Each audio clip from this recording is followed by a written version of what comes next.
Ito na. Ito na ako napapatay.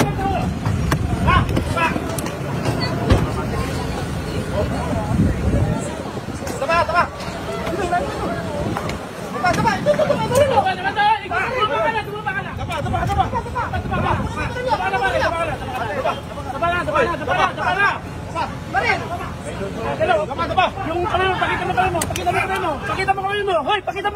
Ito yung video. Magandang hapon po sa inyong lahat. Magandang hapon Luzon, Visayas at Mindanao. Samahan ninyo ako sa isang oras kong palatuntunan, Hulika News TV. Dito lamang ho sa ating live streaming at ganoon din ho sa ating programa sa radyo sa DWBL 1242 tuwing araw ho ng Sabado ho yan, tanghali. Martes ho hanggang Biyernes ho tayo, no? At ito pong video na ito, nais ko lamang i-share sa inyo noong nakarang araw po ito na 2 pulis no, at isang sibilyan, no, na tawag nga ho nila dito ay Bacoor, Cotong Cups, Hulika sa PNP CIDG, no? Pulis ka po sa pulis, hinuli po ang kanila pong mga iskalawag, no, na mga pulis, no? At panoorin lamang ho natin ang mga video ito dahil hanggang sa ngayon ako po ay nagtataka. Pero may kasabwat po sila dito. Isang mataas na opisyal po ng lungsod ng Bacoor, no? Kung gaano ito katotoo na siya po ang bossing ho rito, no? Hindi naman ho gagawa ito ng pangungutong o ng extortion ho itong pulis Bacoor kung wala ho nasa likod nito. Kanya lang siyempre ho, hindi ho nila ikanta ho yan. Itatago ho nila, sakripisyo na lamang ho ang tawag ho doon. Di ba? Magandang hapon po kay Bossing Mar Sevilla sa kanya pong pagtutok ko ngayon sa hapon na ito. Salamat ng marami po sa inyo. At i-share lamang po natin, i-share muna natin itong ating pong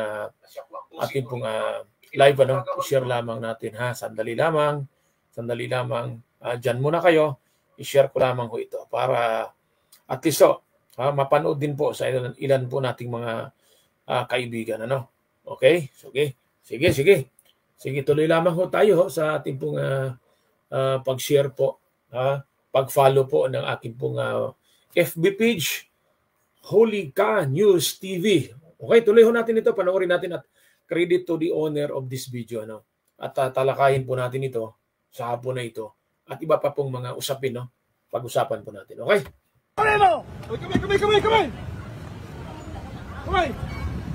Ayan na po, kung nakita ho ninyo, inaaristo na ho ang 2 pulis at isang sibilyan na tinaguri ang Diomanoy Cotong Cups ng Bacoor City, Cavite. Mayroon pong problema ang Bacoor, Cavite na naman. Pinasibak ho ang kanila pong chief of police because of command responsibility. Ganon din ho sa Imos, dati ho sa Imos naman ho, Imos City, City Police Station ho ng Cavite ho. Sibak din ho yung mga pulis doon kung saan po ganon din ang ginawa. Yung pong pagnanakaw, naku po, mga pulis talaga. Magandang hapon po sa mga kaibigan nating mga pulis ho dyan,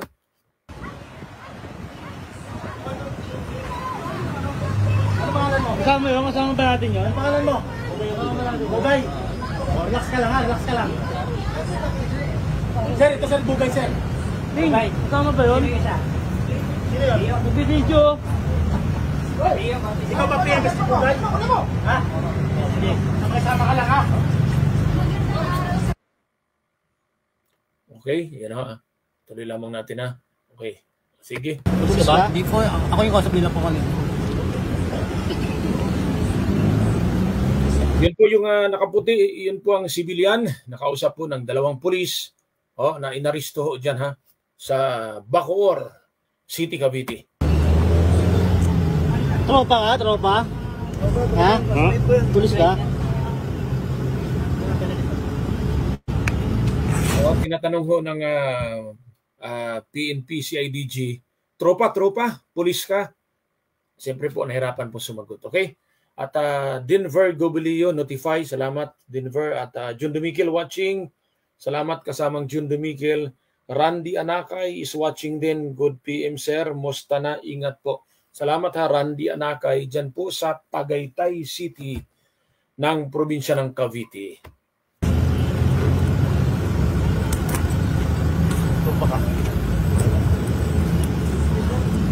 Anong kaso, sir? Anong kaso? Linalugog ho ang mga gamit at mga personal belongings ng mga nahuli na arestong Cotong Cups, At ganoon din ho kanila din pong tinignan ang loob ng sasakyan o ang mismong sasakyan kung saan po mayroon po silang hinahanap, no? At yun nga ang problema ho rito, parang simple na lamang ho sa ilan po nating mga tiwaling pulis, ano? Magandang hapon muli sa lahat ng mga pulis, no? Lalo na po sa matitinong pulis. Magandang hapon po sa inyo, ha? At nais ko lamang pong i-share sa inyo, kanina po dismayado po ako. Dahil meron po kaming tinulungan na 2 security guard na humingi ng tulong dito sa ating palatuntunan, dito sa ating programa. Kasama ko po si kasamang June Dumiquel. Kinausap po namin yung kanila pong operation manager na si Mr. Dasilio. Kinausap po ni kasamang June si Mr. Dasilio at nangako po siya, sabi niya, kay kasamang June Dumiquel, ay ang may-ari o ang operation manager ho ng security agency. Ano bang pangalan ng security agency nito? Di ba, hayaan mo. Ididetalye natin bukas ho yan, ha? O either sa Sabado po sa programa po natin sa radyo.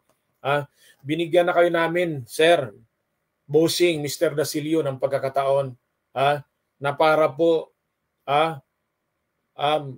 matanong kayo, makuha po namin ang inyong panig.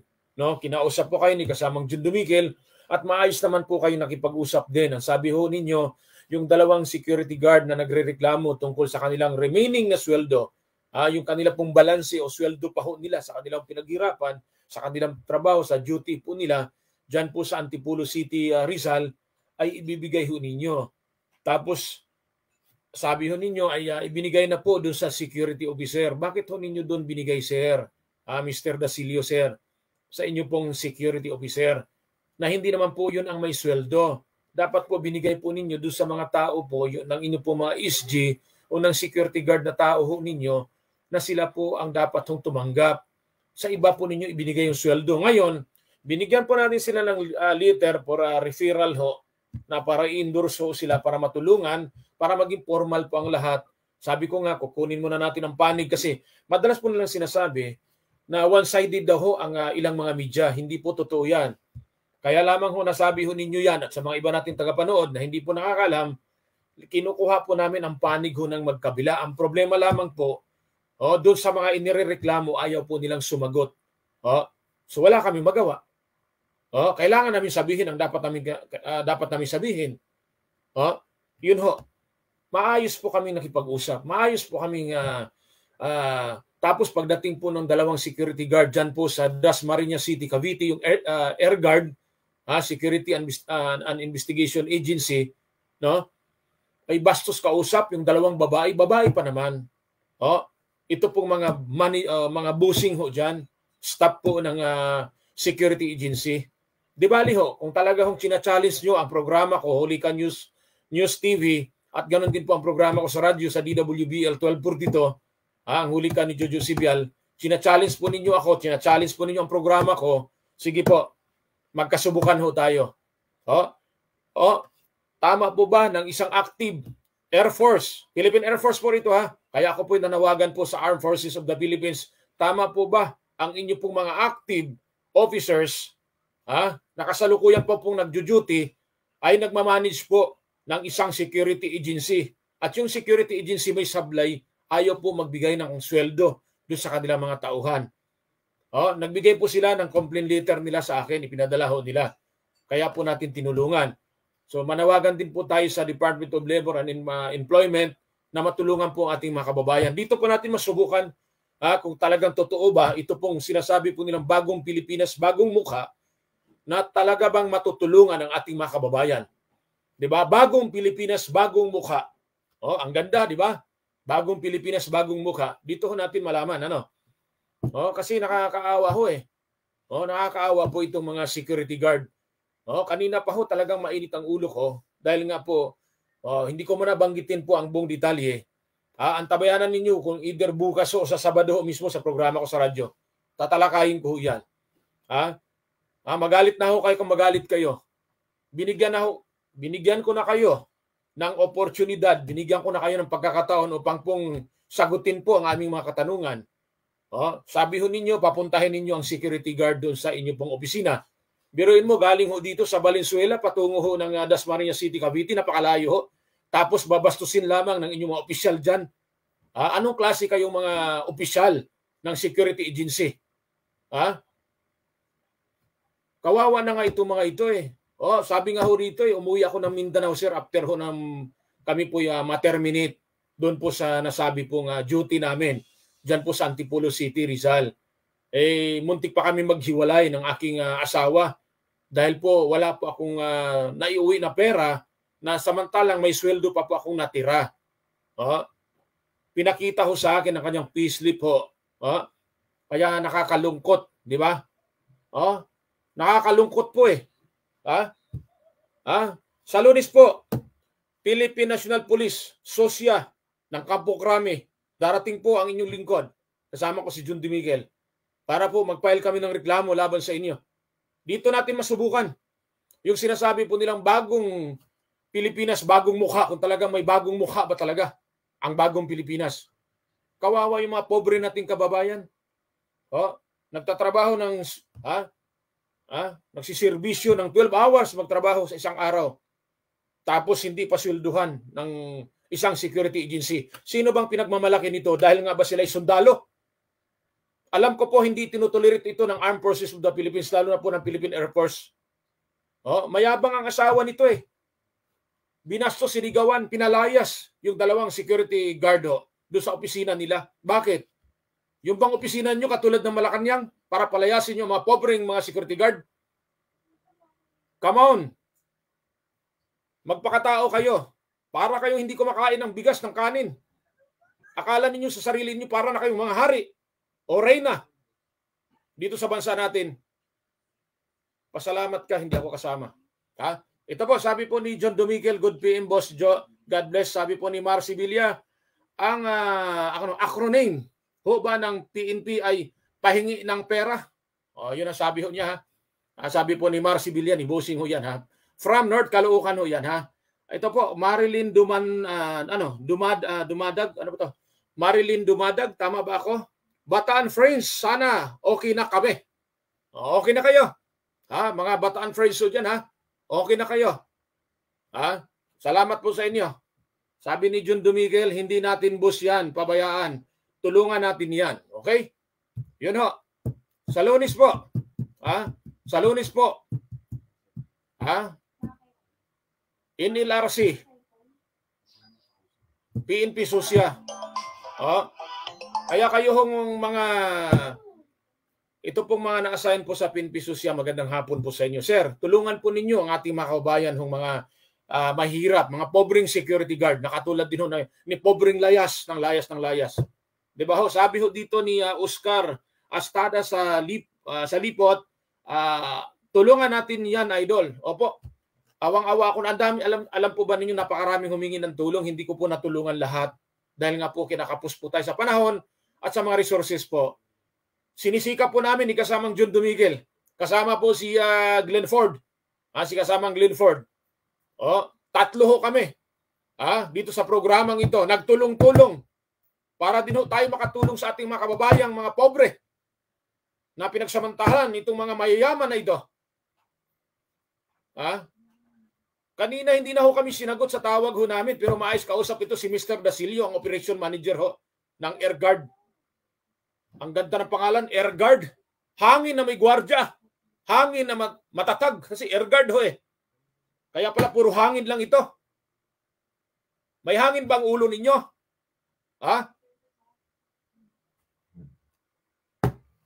Okay pa naman sana ako. Bataan Friends sana okay na kami. Okay. Salamat po sa inyo Bataan Friends lalo na po kay Marilyn Dumadag. Salamat po. At yan po ang comment nila sa ating pong programa. Thank you sa lahat po na mga nanonood at nakatutok po. At tuloy lamang ho ang pag-share po ninyo sa ating programa.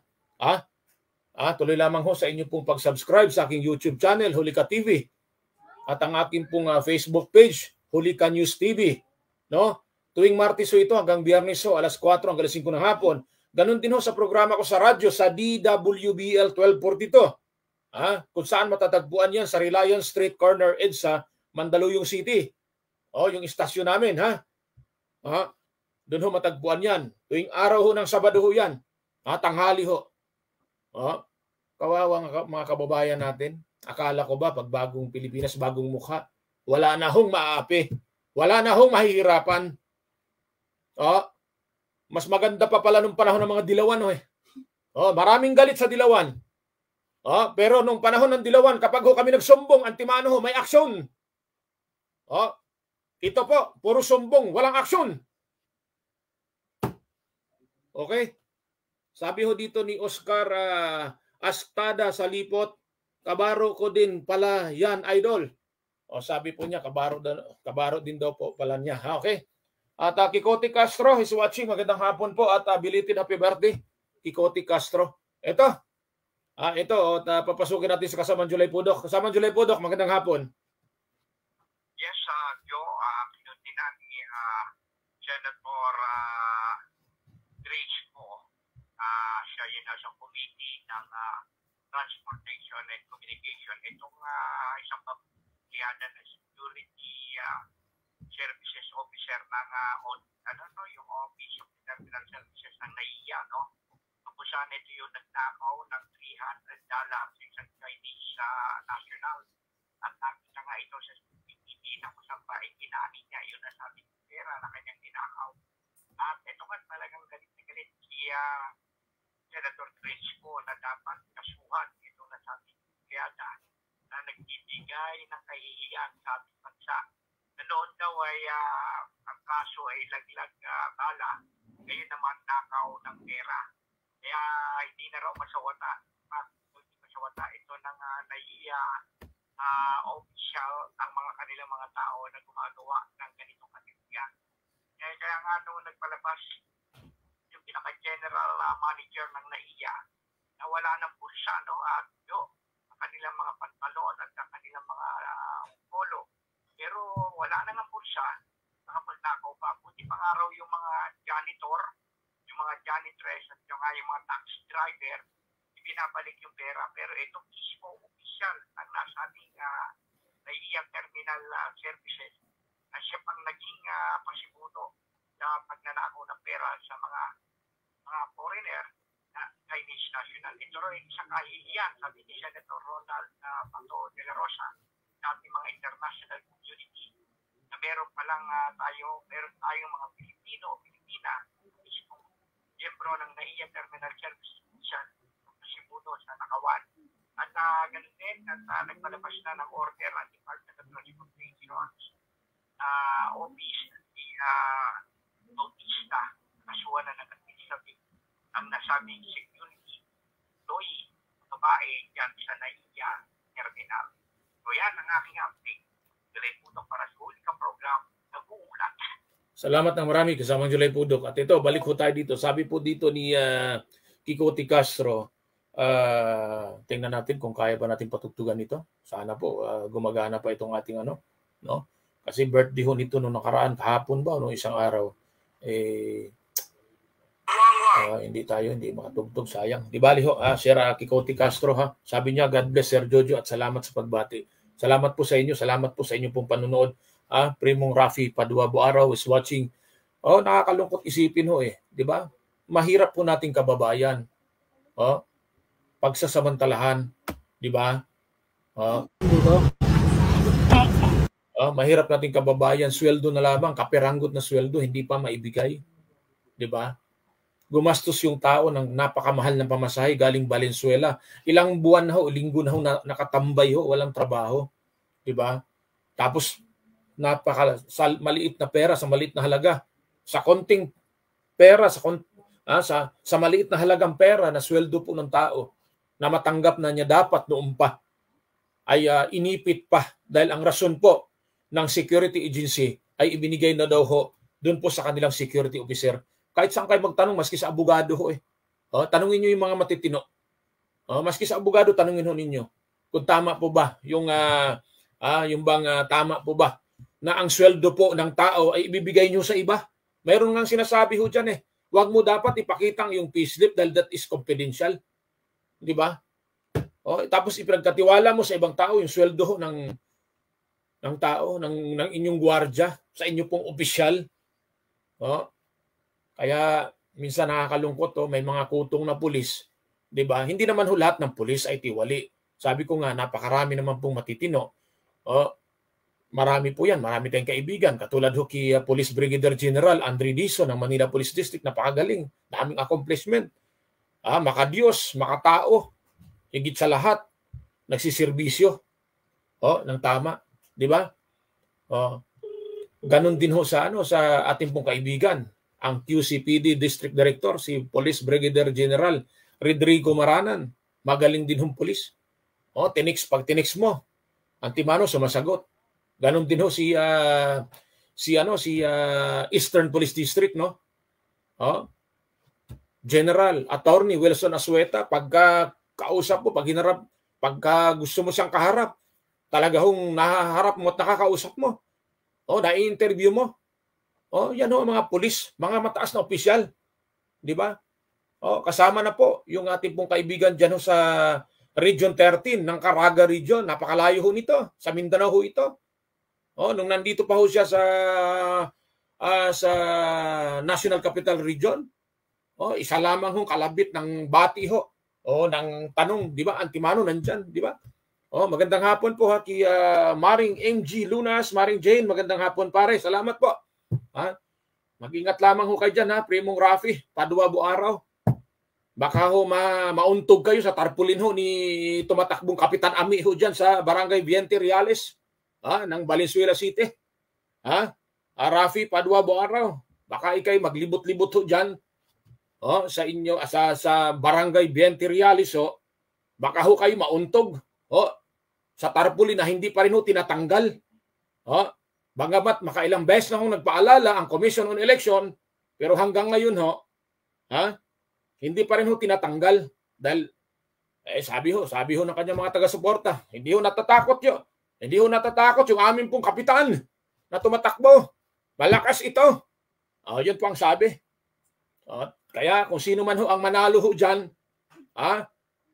isipin, mantakin ho ninyo, magi ho yung mayor ho ng Valenzuela, si Mayor Gatchalian. Sana ho mapanood din, papakinggan tayo. Hindi naman ho masama, manawagan ho sa kanila. Di ba ho? Na sana po yung ambulansya ho doon na nakaparada ho sa tapat ho ng bahay ho mismo nitong tumatakbong Kapitang Ami na ito. Tanggalin ho roon. Ano ho yun? Mayroon hong barangay extension ho roon. Mayor Gatchalian, pakitingnan mo naman sa iyong mga tauhan kung bakit ho mayroong ambulansya nakatambay ron. Hindi naman ho ito opisyalis ng barangay. Kung ito may pahintulot sa inyo sa LGO, okay lang ho, walang problema. Di ba ho? Maraming problema ho sa mga barangay ho may barangay nga ho dyan yung pulis ho gustong utusan, hulihin daw ho yung kanyang kalaban. Lahat ng kumukontrat, kumakalaban sa kanya, ipalibasa, dating pulis ho ito. Abay, dala-dala ho niya alam mo ho, yung pulis, dalawang klase ho yan pulis na tiwali, abusado, at pulis na matino, derecho. Ay narito siya ngayon sa pulis na tiwali at abusado. Kaya nung maupo na barangay chairman, laging abusadong kapitan.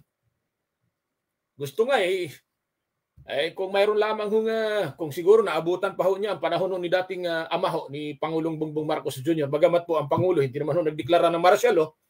Di ba? Baka gusto nitong kapitan na ito magkaroon ng martial law sa kanilang barangay. Di ba? Ganun ho ito kakapal. Di ba? Mayroon namang isang tumatakbong kapitan din ho. Sa probinsya ho. Diyan ho sa Rizal. Nung hindi pa tumakbo, wala hong ginagawang pagtulong sa kanyang kapwa. Paano tutulong? Napakakuripot ho nito. Lintikan ang kakuriputan nito. Nung tumakbo na ho, abay bulahin ho niya ang mga tao. Tapos, bigla hong nagipag-usap po ang kanya pong kapartido na tumatakbo. Nagutom ho kami sa amin pong leader na si Kapitan na tumatakbo. Yan ang sinasabi ko. Nagkamali ho kayo. Ito, ituloy ho natin. Ito pong ating pinapanood. Sige po, tuloy ho natin itong Kotong Kapso ng Bacoor. Nako, bakit kaya ganon? Kung hindi tanim bala, tanim droga. Extortion. Mag-raid ng bahay na walang search warrant, walang warrant of arrest, manghuli. Ito ho, tingnan ho natin. Baka siguro naman hindi sablay ho dito ang PNP, CIDG. Kasi nga ho, meron na ho silang itinuturo ho rito. Nakalimutan ko lamang po yung pangalan. Nung itinuturo ho nilang traffic management ho, head ho ng traffic management, no, ng Bacoor City. Kaya malaking sampal po ito kay Mayor ano pa pangalan nito, si Revilla. Yung mayor ho ng Bacoor City, Cavite. Cavite na naman. Sir, huwag mo naman ako saktan, sir. Hindi na mahal. Kaya tignan ko lang yung ano mo. Hindi naman, Jen. Ito yung maganda ho rito. Kasi nga itong hinuli na ito, kabaro ho nilang pulis. Kaya nga po, ang tanong ho nila, tropa. Di ba? Ang ganda ho ng tawag ho, tropa ba? Tropa. Siyempre nahiya. Hindi binanggit na tropa ho tayo. Pero pagka pobre ang nahuli, nako po, kaladkad ang abutin. Kawawa ka. Pero saludo pa rin ako sa PNP CIDG dahil po hinuli nila itong dalawang kutong cops na ito kasama po yung isang civilian dyan po sa kanilang pag-aristo. Yan ho ang pinakamaganda eh. Wala ho tayong papalakpakan ko sana eh. Di ba? Yun ang isa ho sa pinakamaganda ho nga mga ginagawa ho. Okay, tuloy ho natin ito.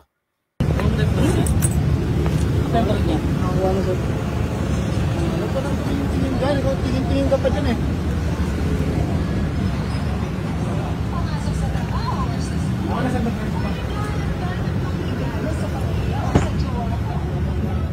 Ayan na ho, inahalughog na ho yung loob ng sasakyan. Mayroon po silang hinahanap. Baka ho, tinitignan ho nila dyan kung mayroon bang baril, armas, at iba pa ho.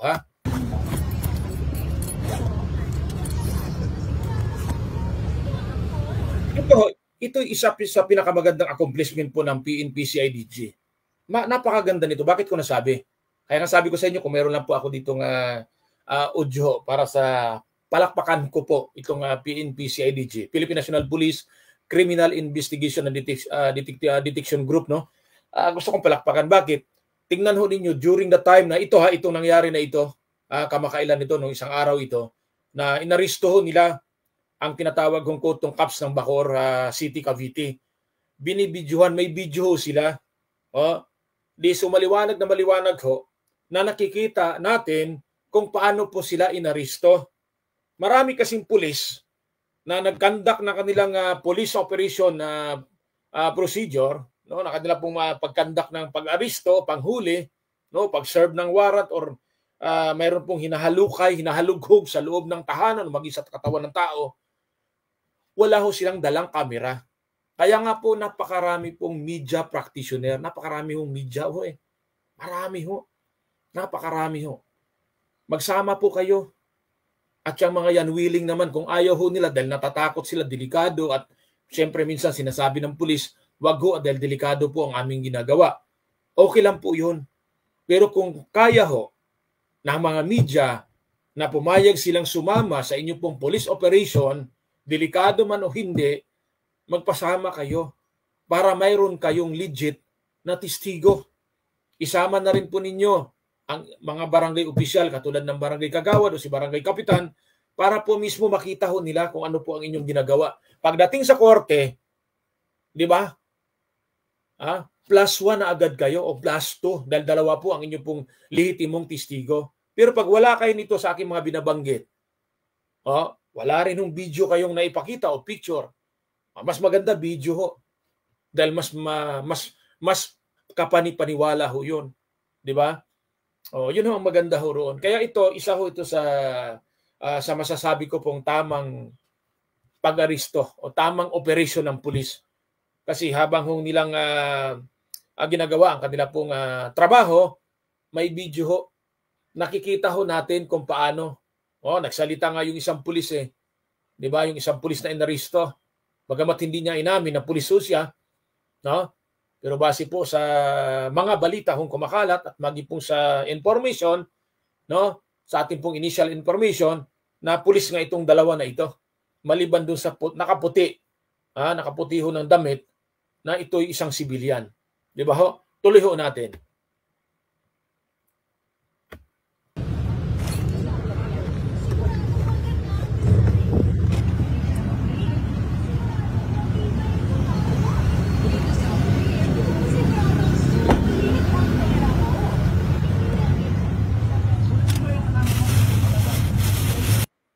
Kaya agad-agad hong nagpatawag ho ng press conference ho, ang PNP chief, si Police General Benjamin Acorda Jr.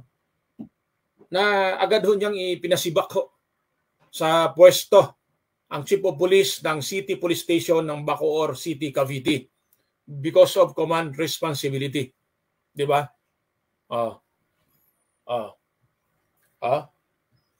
Dahil nga po sa nangyaring ito'y dapat maging aral uli sa lahat ho ng mga pulis na gagawa pa ho ng mali. Yun lamang ho.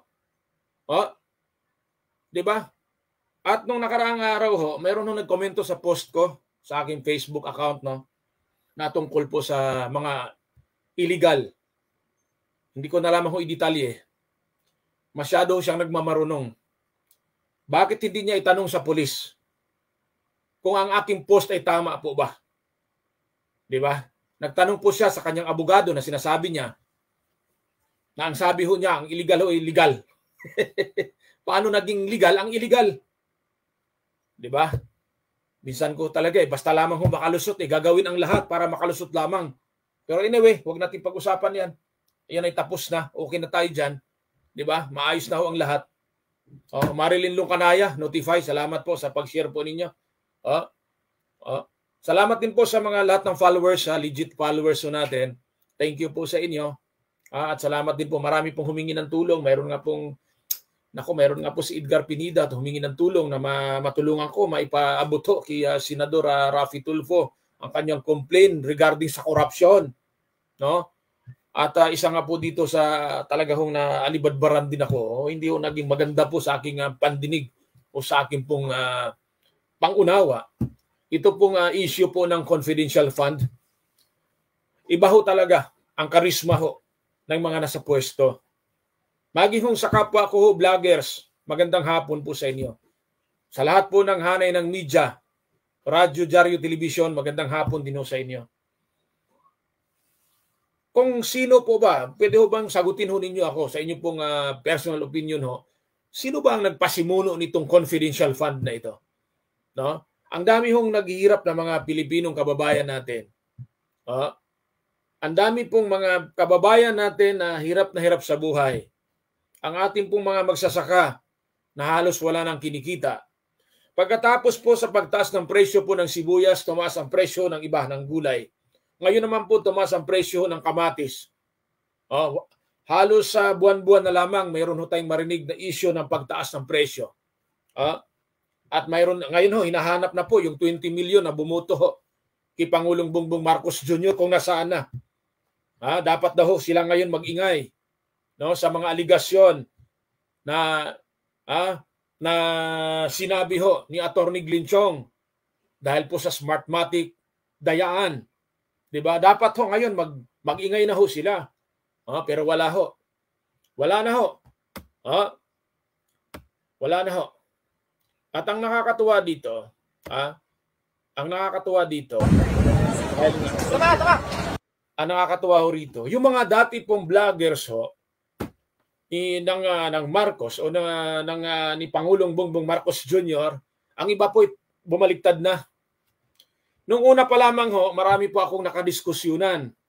Siyempre po, hindi ho sila magpapatalo dahil sila po yung mga matatalino, mga profesional, nagtapos sa mga magaganda o maayos na paaralan. Tinanong ko po sila, saan po ba nyo kinuha yung boto ho na 31 million? Almost 31 million. Sa ilang taon na hong nagdaan o sa ilang pong panguluhan na nagdaan, halos ilan lamang po. Wala pa ho sa kalahati or maybe nasa kalahati lang po ang botong inabot po sa pinakasikat. Sabihin na natin, ang pinakasikat is si Pangulong Bongbong Marcos Jr. Pero noong mga panahon na yon, hindi po sila ganun kaputok na putok. Diba? Kasi sila napaalis na. Sa Madrid sabi pinalayas sa bansa natin. Yun po ang totoo. Bakit natin sabihin nga, yun naman talagang totoo. Di ba ho? So hindi na sila pinag-uusapan ng mga panahon na yon. Isa po sa pinakamaraming nakuhang boto, si dating Pangulong, yung artista, si dating Pangulong Joseph Ercito Estrada. At siyempre si dating Pangulong Duterte. Pero hindi sila umabot ng 20 million ang boto nila. No? Pero ito ngayon kakaiba, 31 million, almost 31 million. Ngayon, ito nga, siguro may mga pagkakataon lamang na hindi rin ho tama dito po kay Atty. Glenchong. Ako kasi gusto ko po kung ano po talaga ang totoo. Baka lamang ho ito'y nagrereklamo at binulgar ho yung mga katiwalian dahil nga po hindi nabigyan ng pwesto. Pero ayon naman sa kanya, hindi ho siya sumulat na gusto ho niya magkapwesto. Naalala ko nga, nung panahon ho ng dating Pangulong Duterte, wala rin ho itong pwesto sa gobyerno. No, maging ngayon ho, wala rin ng pwesto. Mabuti-buti, yung isa, yung nagsisigaw ho na ob-ob, na si Atty. Larry Gadon, ay nakapwesto ngayon. May katungkulan sa Marcos administration. So yan po ang aking pong tinitignan, no? Na ano po ba ang katotohanan? Dahil ito pong si Atty.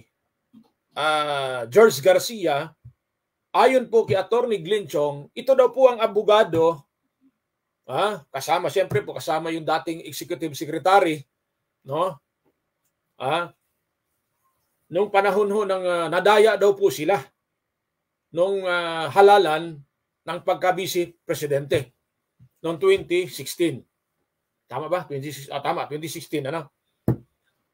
Galit na galit ho sila, kasama na rin po si Atty. Garcia, di umano ayon po kay Atty. Glenchong na gusto ho nilang mabuwag na ang Smartmatic. Pero nung sila'y maupo, itinalaga ni dating Pangulong Duterte, ito na ngayon. Pumabor na ho sila sa Smartmatic. Ganun lamang ho ang buhay. Diba ho? Kaya ngayon, ang mga tao, may mga ilan ho. Sa totoo lamang ho, may nagkaroon po ng rally kanina at isa rin po tayo sa binigyan ho ng mensahe na may rally po dyan po sa Commission on Election, dyan po sa Intramuros. Hindi naman ho tayo pumunta doon, hindi tayo kailangan doon. Di ba? Anong gagawin natin doon para lang ho tayo makisawsaw sa mga ganyang isyo? Di ba? Hindi ho tayo ganon. So tayo nag-observe, nagmasid lamang ho kung ano po ang nangyari. Sa katunayan po, kukunti lamang ho sila. Kaya hindi ho sila magtatagumpay sa kanila pong isinusulong po na panawagan. Napanawagan mag-resign, panawagan ho na, di ba, yung mga ganun ho. Kaya ito po yung pinakamaganda, di ba? Kanina ho natalakay ho natin, ito pong 2 kutong kapso ng Bacoor City, Cavite. I hope ho talaga na magkaroon ho ng fully police internal cleansing ho. Dahil para bang komportable ho sila sa pamumuno ho ni PNP Chief. Kung napansin ho ninyo, naalala ko tuloy yung mga dati pong mga matigas na PNP Chief. Sorry, matigas naman din ho si PNP Chief General Benjamin Acorda Jr. Matigas ho. Kanya lang po, minsan ho ay nabalitaan ko sumasama ang loob niya dahil po medyo nabati ko sa mga pulis sa ngalan po ng in aid of legislation dyan po sa Kamara at Senado ho. Pero dapat lamang ho, gumawa ho sila ng tama para hindi ho sila batikusin. Di ba?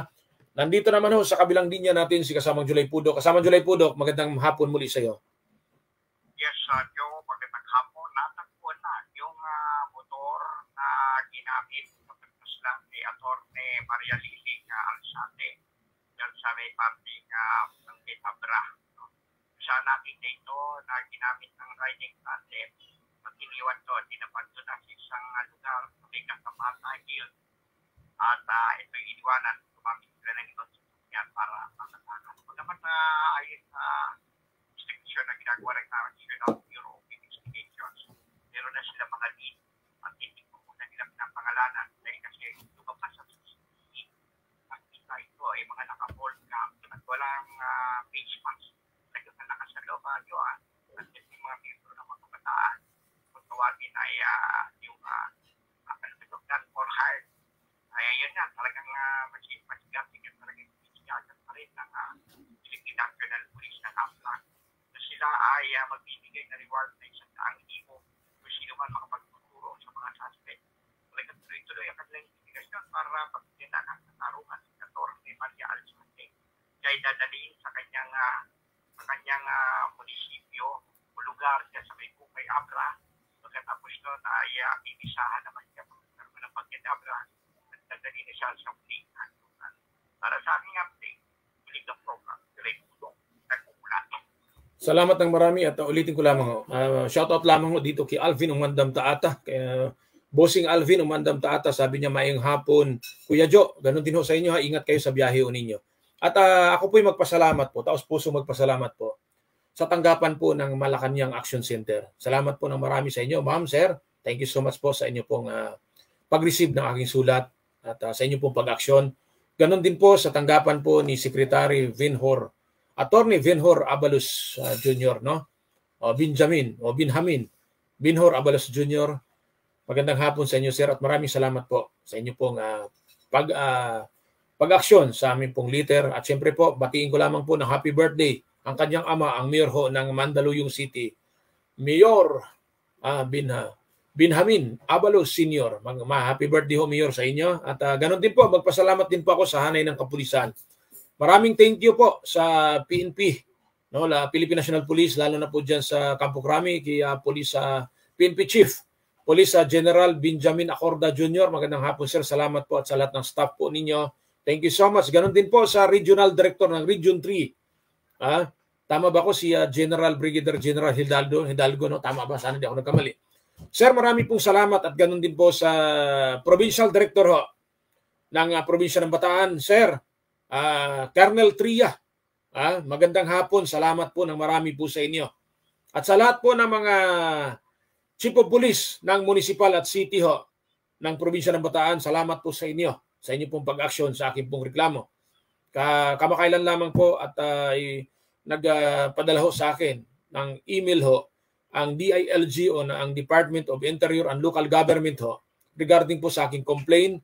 At yun nga po, pina-actionan na nila. Kaya salamat po ng marami po sa inyo. More power sa inyo at mabuhay kayo. Ganyan po, pagka mayroon tayong pinarating ho na problema. At salamat po sa inyo. Yun lamang po ma-actionan ang ating pong reklamo. Thank you so much sa inyo. At sana po, pagpalain pa nawa kayong lahat na tumulong po sa Hulika News TV at Hulika ni Jojo Sibial sa DWBL 1242. Thank you sa inyo. Okay, tuloy po tayo dito po sa ating talakayan sa hapon na ito. Mahaba-haba ang oras natin ngayon. Wala ho tayong ibang topic kundi ito ho. Ito nga, balikan natin ng konti. Natawa lamang ho ako kasi nga po doon po sa usaping confidential fund. Kanino ba ito nagsisimula? At bakit mayroon ito? Kung mayroon man siguro sa aking palagay, sa akin lang po personal opinion wala akong pinapanigan, sabihin nila sa akin, maka-Marcos ka naman maka-Dilawang ka naman maka-Duterte ka naman, maka-Sara ka naman Totoo po. Nung start pa lamang ho ng year 2023, ako nagtungo ho sa tanggapan po ni Vice President Inday Sara Duterte na kasalukuyan hong sekretary ng Department of Education. Pumunta po ako dahil meron po akong isinangguni at humingi po ako ng tulong. At hinarap po ako. At yun nga po, na-interview ko ang kanya pong spokesperson ng Department of Education na si Attorney Michael Pua. No? Nakita ho natin kung paano sila mag-asikaso sa mga bisitang katulad ko. Kaya ako po'y sumasaludo sa kanila.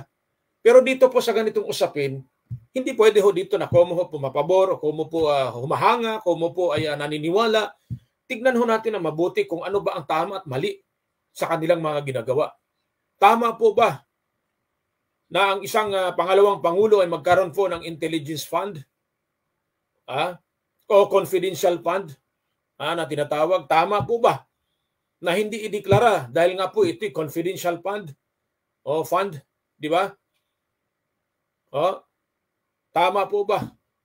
Diba? Yun po ang mga katanungan. Ako ho, gusto ko lamang magtanong dahil maski po ako nagtataka rin na ang laki ho ng mga budget ng confidential fund samantalang ito pong mga pampublikong paaralan. Alam po ba ninyo? Kasi po ako nag-aral ako ng elementarya sa pampublikong paaralan. Nung ako po mag-grade 5, ako po nag-aral po, i-transfer po ako ng aking ina sa isang pribadong paaralan, yung pong Seventh-day Adventist Academy ng probinsya ng Cebu. Doon ko po nakita kung anong pinagkaiba po nung panahon ko, ang pampubliko, public school at private school. Malaki po ang pagkakaiba. At kinumpara ko rin po ngayon. Ang mga pampublikong paaralan, nakaka-provide sila ng kanila pong television set dahil po sa kontribusyon sa pilitan man, voluntaryo, anumang klase pong kontribusyon ang kanila pong ginagawa. At alam naman po ng mga punong guro, maski po ng Department of Education, na sa totoo lamang ako natawa ho eh. Para ho mga joker ho ito eh, itong mga taga Department of Education. Sorry po, hindi po si Vice President Sara, hindi po. Yung pong mga nagpatakbo po ng mga paaralan, parang mga joker ho eh. Maglalagay ho ng tarpaulin sa bawat paaralan, nakalagay doon, no collection policy. Isipin ho nyo, no collection policy. Pero doon po sa, nakalimutan ko lamang itong Republic Act ng Parents Teachers Association ho, pwede ho silang mag-demand humingi po ng kontribusyon. Iyan ay batas na dapat sana maaksyonan ni Senador Rapi Tulfo dahil dyan po siya ng Galaiti na kung kaya ho niyang i-dissolve ang batas na yan or either mag-file siya ng batas na wala na hong kontribusyon sa pampublikong paaralan. Dahil tama naman ho sila, kaya po sila nagpapaaral sa pampublikong paaralan dahil nga para ho sila makalibre. Yun naman po talaga ang totoo. Nakapagbigay ho sila ng kanila pong television o nakapag-provide ho sila because of contribution. Walang sino bang nasa gobyerno ang magbigay ho ng libreng television set sa bawat classroom. Wala ho. Kahit magpaputol ako ng buhok, wag lang ho liig. Hindi na ho tama ho yan. Hindi na rin ho kapanipaniwala. Buhok lamang ho. Ang nag-provide po niyan mga magulang ng mga mag-aaral. Kasama rin po ang mga teachers na hindi kuripot. Kasi may mga teachers kuripot, walang pera, hindi ho makapag-donate o makapag-contribute. Kaya nag-ambag-ambag ho sila. Ngayon, meron na silang television set. Ang sabi naman ng principal, wag naman ho yung pagganahin maghapon dahil ang laki ng kuryente, konsumo ho natin. Ikumpara mo sa private school. Ikumpara mo. Tinanong ko ngayon ng anak ko dahil transfer ko nga sa private school. Tinanong ko, kayo ba'y may sariling telebisyon? Meron po, daddy. Kayo ba'y naka-aircon? Opo, daddy. Hiningian ba kayo ng kontribusyon para mai-provide yung television? Hindi po. Kasi meron kaming tuition fee. No? So yun po ang kaibahan ng public school doon sa private school. Ilang bilyon ngayon ang pondo na pera para sa kanila. Pag binisita mo, swerte na lamang pag may mabisita kang matino-tino na paaralan na pampubliko. Magandang hapon po sa aking kababayang Mergin Kabati. Magandang hapon, kabayan. Salamat po, kabayan Mergin Kabati. Pag mayroon ka pong nabisita na pampublikong paaralan na matino, yan ang pinapatakbo ng LGU. Yun ang kakatotohanan. Halos 99%. Sana po hindi ako nagkamali. Pero base po sa aking obserbasyon, dahil ilang pong paaralan na aking napuntahan, maging po sa probinsya, binisita ko po yan, marami pong problema. Ang tanong, wala ho sa kampi-kampi ito. Sabihin ninyo, kontra tayo kay Sara Duterte. Wala ho. Walang kinalaman dito si VP Sara. Walang kinalaman dito. Atin po, topic po ang pinag-usapan. Magbibigay ka ng almost 100 million confidential fund kasi kailanganin ni VP Sara because sa kanya pong mga, kasi may mga threat nga ito at iba pa, sabi ko, marami naman tayong sundalo, marami tayong pulis, di ba, na pwede ho niyang magihong, di ba, para hindi na ho gumastos sa malaki, di ba? At problema na po yan ng Department of National Defense, yung mga alarmado hong katulad ho niyan, mga New People's Army, di ba? Yung mga makakaliwa, problema na ho yan ng Department of National Defense at problema na rin ho yan ng DILG o ng Philippine National Police o Armed Forces of the Philippines. Hindi na ho problema ni VP Sara ho yan. Kasi po, dapat provided po talaga sila. Di ba? Mabuti sana kung yung confidential fund na ibinigay po kay Pangalawang Pangulo Sara Duterte, sorry po wala ho tayong personalan dito. Wala tayong personalan dito. Sabi ko nga sa iyo, pagka nasa tama tayo, magkasama tayo. Para sa akin, because of confidential, ibig sabihin, sekreto ito, wala ito, dapat hindi ito maidetalye. Hindi mo alam kung saan napunta, hindi mo alam kung anong pinaggagastusan. Lalo na ngayon, nagsasalita na po yung ombudsman na wag na raw i-public i-publish in public yung pong resulta po ng Commission on Audit. O di lahat na lang po tinatago ninyo. Lahat na lamang po confidential. O anong tawag ko doon? Confidential body. Naalala ko tuloy yung kasama ko dati nung kami mag-training ho eh. Nung mag-training ho kami, body ho system ho yan eh. O nung panahon ho namin, ROTC, nung kami ho eh, CMTC, Citizen Military Training ho. Body. Confidential body ito ha. Confidential body. O. Ang ibig sabihin, huwag nating ikwento dahil confidential ho ito. Yun po ang lagi po namin bukang bibig noon. Kung ito ho'y magtuloy-tuloy na ganitong sitwasyon, so wala na po yung freedom of information. Wala na pong for your eyes only. Wala na ho. Wala na ho. Kasi confidential na ho lahat eh. Diba? So ano gagawin natin? Kung ang Pangulo mayroon, kanino ba ito nagsimula? Nung panahon ba ni dating Vice Presidente Leni Robredo, mayroon bang confidential fund? Kasi naalala ko po, yung dilawan na yon, maraming nag-sponsor sa kanya na mga negosyante para makapag-reso siya ng pera, pundo. Napakalit na ho ng pondo ng pangalawang Pangulo. Reserba lang ho yan, spare tire lamang ho kasi ang Vice Presidente. So ang ginawa ho niya, para ho siya makatulong sa mga tao, gumawa siya ng paraan para makakuha ng pondo upang makatulong sa mga tao. Nakita ho ninyo, walang sapat na pondo ko. Maliit ang pondo, walang confidential fund, pero maraming natulungan. Tama po ba? Nung panahon nun niya, sino pa ba? Si Vice President Binay, Jojo Binay, mayroon bang confidential fund noong panahon na yan? Gusto ko pong tanungin kayo, lalo na po ang mga mababatas. Kasi napansin ko rito, naalala ko po isang congresswoman po ng Marikina ho eh. Galit na galit ho pag pinag-usapan po yung budget, yung pondo ho ng Department of Education. Pero magtataka ka naman, yung pong mga sundalo ay kailangan na ho silang magbayad ho ng kanilang kontribusyon. Diba? Dahil walang pera. Pero may pera ho sila para sa confidential fund. Kaya di ba nakakatawa yung gobyerno natin? Para bang joke lamang ang lahat eh. It's a joke. Para bang bagong Pilipinas, bagong mukha. Diba?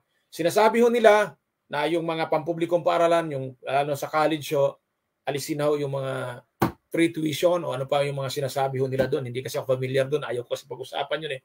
Diba? Yun po ang gusto nila mangyari. Pero pagdating ho sa confidential fund, meron po silang maibigay. Diba? Nangutang po ng napakalaki ilang trilyon ang administrasyon ayon di umano sa ating pong nakalap na impormasyon para ho masustintuhan ang napakalaking budget ngayong taong 2024. Tandaan ninyo, mark my word, 2024 pa lamang yan. Aabot pa po ang panunungkulan ni Pangulong Bongbong Marcos Jr. hanggang 2028 because 6 years ang kanyang termino pagiging Pangulo. 2024 pa lamang, ilang trilyon ho. Ikumpara mo ng mga nagdaang administrasyon. Si Pangulong Duterte, malaki po ang kanya pong budget. At ngayon, nung panahon ni dating Dilawan, Noynoy Aquino, dating Pangulo, malit lamang ho ang kanilang budget. Dahil sabi ho nila, ayon po sa kanila, wala naman daw pong nagawa. At korap pa. Okay, very good. Nung panahon ng Duterte administration, walang korupsyon. Sabi ho nila. Nasaan yung trilyon na pera? Saan napunta? Ito ha. Mayroon akong napanood na isang vlog ho ng isa ho nga, di ko malaman kung Filipino ba ito or ito ay isa ho nga taga Middle East na nagsalita, kawawa ang Pilipinas. Sa Pilipinas ka lamang makakita ng sobrang laki ng gastos kapag ikay nagpa-hospital. Pero mayroong programa ang Senador Bongo ng Malasakit Center na libre ang lahat. Pero sa totoo lamang walang katotohanan dahil marami po ang nagrereklamo. Di ba? Ilang minuto na lamang tayo, magtatapos na naman. No? Napakaganda. Nagsisimula pa lang tayo dito po sa problema po ng hospital. Alam po ba ninyo, napakaraming may mga ilang hospital ho dyan. Ang iba po dyan ng mga patay. Pinag-usapan natin patay. Sorry po sa mga masisilan. Hindi matubos-tubos ng kanilang mga mahal sa buhay. Ang kanilang mahal minamahal na patay dahil sa laki po ng kanilang babayarin. Kaya ako'y naniwala doon sa vlogger na yon na sinasabi niya only in the Philippines. Sa ibang bansa, ang mga mayaman, naturalmente lamang magbayad ng malaki dahil mayaman. Pero kapag mahirap sa kanila, mayroong discount 50%, 40%, 20%, o 100%. Sa Pilipinas, mayroon pong hospital na pinakamalaking hospital sa buong Pilipinas, ang Philippine General Hospital. Pero ang mga pasyente po, nasa hallway na, nasa parking lot na. Wag naman, parking lot. Wala namang pasyente na sa parking lot. Alam po ba ninyo, isa kong kaibigan, ang kanya pong mahal sa buhay na dapat ho magpa-confine sa Philippine General Hospital, kamakailan lamang ito, last week. Pinull out na lamang ho niya dahil napakahaba ng pila na hindi pa po makapasok ho sa kwarto para ma-confine. Nandun na ho sa labas. Nakita ho ninyo, pampublikong hospital ho yan.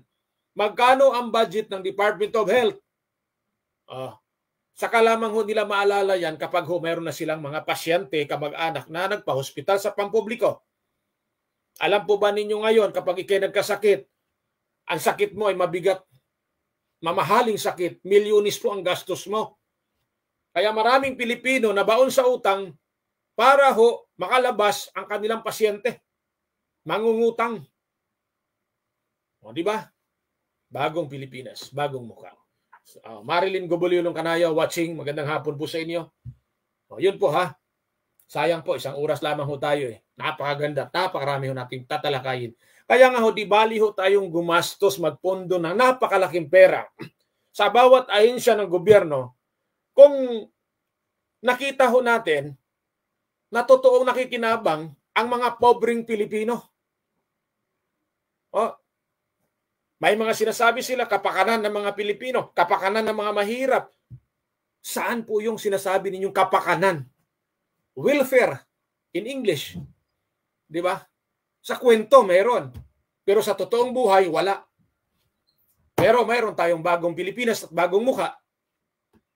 Okay, salamat po. Hanggang dito na lamang ho tayo. Thank you so much. Magandang hapon po sa inyong lahat.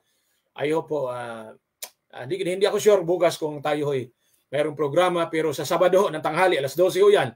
Programa sa radyo, tiyak na mayroon na tayo. Ha? Okay, magandang hapon muli sa inyo. Mapagpalang hapon sa ating lahat. Diyos mabalos at mabuhay ang masang Pilipino. Daghang salamat sa inyong tanan. God is good all the time. To God be the glory. God bless. Adios amigos. Mga Manay at Manoy, salamat ng marami sa inyo. See you next time. Thank you. Bye-bye.